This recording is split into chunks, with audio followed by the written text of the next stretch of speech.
ज्यांचा जन्म 18 विश्व दारिद्र्य असणाऱ्या कुटुंबात झालाय, ज्यांना स्वतःच्या लहानपणी एखादी वस्तू मिळावी म्हणून साधा बालहट्ट सुद्धा करता आलेला नाही, ज्यांना स्वतःच्या लहानपणी स्वतःचं शिक्षण पूर्ण करता यावं म्हणून सुट्टीच्या दिवसातही मोलमजुरी करावी लागली, ज्यांना स्वतःच्या आई वडिलांना आजारी असताना सुद्धा कामावर जाताना पाहावं लागलं, किंवा ज्यांनी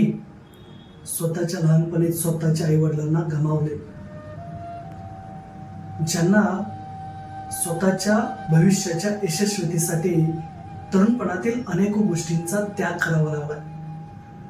ज्याला स्वतःची नोकरी मिळवण्यासाठी स्वतःचा उद्योग स्थापन करण्यासाठी वारंवार संघर्ष करावा लागलाय, वारंवार अपमान सहन करावा लागलाय. एक लक्षात ठेवा, त्या प्रत्येक व्यक्तीच्या समोर अपयशाला हरावं लागतं, संकटांना पळून जावं लागतं, मृत्यूला सुद्धा घाबरावं लागतं आणि एक दिवस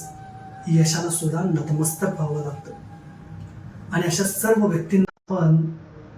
शून्यातून विश्व निर्माण करणारी माणसं म्हणतो. जीवन के दुखों से यूं डरते नहीं हैं, ऐसे बच के सच से